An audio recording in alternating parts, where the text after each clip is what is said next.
Nós e tudo que nos rodeia estamos expostos à radiação. Em nosso planeta está presente na atmosfera, no solo e nas rochas. É o fenômeno da radioatividade que produz a energia que aquece o núcleo da Terra. Há elementos radioativos em alimentos, como a banana, e em objetos da vida cotidiana, como as fibras sintéticas da sua roupa e os números que brilham no seu relógio. Mas por que essa radiação não costuma nos afetar? E o que significou para a humanidade descobri-la e usá-la? A radiação é energia viajando de um ponto a outro, como os raios do Sol. Há 14 bilhões de anos, o Big Bang criou as condições para a formação das estrelas e, depois, do nosso sistema solar. Nesse processo foram produzidos os elementos radioativos que existem naturalmente no nosso planeta. Isso significa que há uma certa quantidade de material radioativo em tudo. Por exemplo, estamos expostos à radiação que sai do gás radônio encontrado na superfície da Terra. E quanto mais alto estivermos em relação ao nível do mar, mais nos afeta a radiação dos raios cósmicos. E na nossa própria corrente sanguínea temos átomos de potássio 40, um primo radioativo do potássio. Isso tudo não nos faz mal porque evoluímos para conviver com a exposição a baixas doses de radiação. Só nos afetam doses relativamente altas. No entanto, descobrir como podíamos usá-la para melhorar nossas vidas foi toda uma revolução, que começou com um acidente. Em 1895, o físico alemão Wilhelm Röntgen descobriu acidentalmente um tipo de raio misterioso que conseguia atravessar quase todas as substâncias menos ossos e outros objetos sólidos. Esses sólidos eram projetados em um filme usado no experimento. Ele os chamou de raios-X porque não sabia exatamente que fenômeno os originava. Pouco depois, o francês Henri Becquerel descobriu que o urânio produzia um tipo de radiação espontânea que se parecia com os raios-X. No entanto, ele nunca conseguiu explicar a natureza dessa radiação, até que chegou Marie Curie.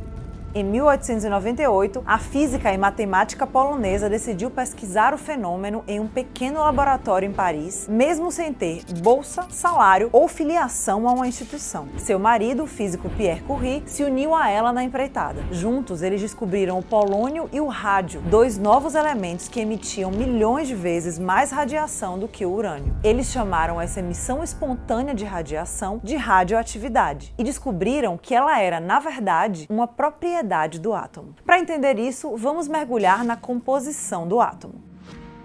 Os átomos têm um núcleo formado por prótons e nêutrons e orbitado por partículas menores, os elétrons. Os prótons têm carga elétrica positiva, os elétrons carga negativa e os nêutrons não têm carga.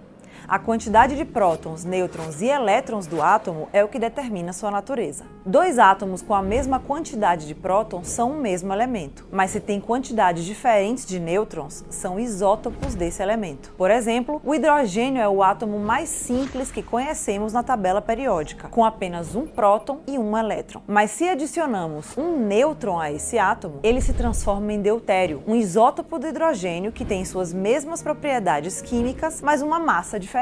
Todos os elementos da tabela periódica têm isótopos. Alguns deles são estáveis, ou seja, conseguem manter a estrutura do seu núcleo. Tanto o hidrogênio como o deutério são eletricamente neutros, porque as cargas do seu próton e de seu elétron se anulam. Se eliminarmos o elétron desse átomo, ele se torna um íon de hidrogênio com carga positiva, ou seja, suas propriedades químicas mudam. Para isso acontecer, precisamos que um tipo de radiação interaja com esse elétron com energia suficiente para mandá-lo para longe do núcleo, tipos como os raios ultravioleta, os raios X, os raios gama e os raios cósmicos. Eles podem mudar quimicamente um átomo, por isso tem a capacidade de destruir células humanas ou causar câncer, por exemplo. Esse tipo de radiação é chamada de ionizante. Também há tipos de radiação como as ondas de rádio comuns, as micro-ondas, os raios infravermelhos e o espectro da luz visível a nossos olhos. Eles podem fazer átomos vibrarem, mas não causam mudanças na sua estrutura. E como um elemento pode ser radioativo? Alguns isótopos de elementos têm combinações de prótons e nêutrons que são instáveis. Os átomos desse elemento se desintegram naturalmente para ficarem estáveis e ele pode se transformar em outro elemento. Quando isso ocorre, ele libera energia em forma de radiação que pode ser ionizante. O que Marie e Pierre Curie descobriram, em resumo, é que alguns elementos da natureza têm essa capacidade de produzir espontaneamente, enquanto alteram seu estado, essa energia tão intensa que pode afetar as propriedades químicas de outras coisas. Isso é radioatividade. Assim, os elementos que se transformam em outro elemento são chamados de radioativos. E esse processo de mudança espontânea se chama decaimento radioativo. Os Curie estudaram primeiro os elementos que em sua forma original são radioativos, como o rádio, o polônio e o urânio. Na maioria dos elementos da tabela periódica, só alguns de seus isótopos são radioativos. O casal de cientistas foi o primeiro a criar instrumentos que medissem seu decaimento. Entendê-lo foi essencial para começar a aplicar a radiação emitida por eles em nosso dia a dia. Graças a seus estudos, foi possível saber muito mais sobre a estrutura do átomo, a transformação dos elementos e a propagação de energia. Isso fez com que Marie se tornasse a primeira pessoa a ganhar 2 prêmios Nobel, um em química e outro em física. Na vida prática, o descobrimento da radioatividade revolucionou quase imediatamente a medicina. Na Primeira Guerra Mundial, a própria Marie Curie e sua filha Irene criaram um aparelho de radiografias portátil. Isso salvou vidas e ajudou a popularizar os raios-x. Hoje em dia, graças a seus descobrimentos, sabemos que a radiação emitida pelos elementos radioativos pode ser usada para detectar o câncer ou doenças inflamatórias e neurológicas. Desde os anos 20, também usamos radiação para tratar certos tipos de câncer, seja aplicando-a de forma externa, inserindo ou injetando isótopos radioativos em nosso corpo para destruir as células cancerígenas. Durante muitos anos, no entanto, os cientistas não sabiam exatamente o dano que poderiam causar as altas doses ou contato direto com fontes radioativas. As propriedades da radiação de alterar a estrutura dos átomos podem afetar os tecidos saudáveis do nosso corpo. A própria Marie Curie morreu em 1934, aos 66 anos, de uma rara doença que afeta a medula óssea, provavelmente por causa da sua exposição à radiação, sem as técnicas de proteção que temos agora.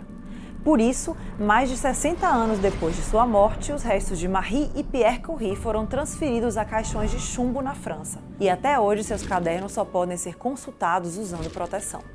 Desde o descobrimento da radioatividade, nosso principal desafio é como usá-la de maneira segura e responsável. Alguns consideram a energia nuclear como uma das melhores alternativas aos combustíveis fósseis, mas ela também é uma das mais polêmicas por causa do manejo dos resíduos radioativos produzidos no processo. As plantas nucleares também não estão livres de riscos, como se viu no acidente de Chernobyl nos anos 80 ou mais recentemente em Fukushima, no Japão. Mas o maior acidente radioativo da história, fora de uma usina nuclear, ocorreu em uma clínica abandonada em Goiânia, no Brasil, quando 2 catadores de um ferro velho retiraram uma cápsula com quase 20 gramas de césio-137 de um aparelho de radioterapia. A exposição à radiação contaminou 249 pessoas e deixou 14 gravemente feridas. 4 morreram nas semanas seguintes. Mas a Associação de Vítimas do Césio-137 acredita que mais pessoas podem ter sido afetadas pela radiação.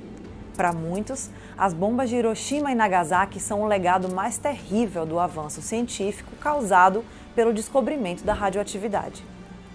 Marie Curie acreditava que, uma vez compreendida, a radioatividade só poderia trazer benefícios para a sociedade. E desde que entendemos o que é e como se produz radiação, conseguimos empregar seu poder para melhorar nossas vidas e, inclusive, salvá-las. Mas também para destruí-las. A visão de Marie Curie ainda não se tornou, de fato, realidade. Se você gostou desse vídeo, dê like, compartilhe e deixe aqui seu comentário e veja mais vídeos de ciência, de animações e outros temas do nosso canal do YouTube. Tchau, tchau!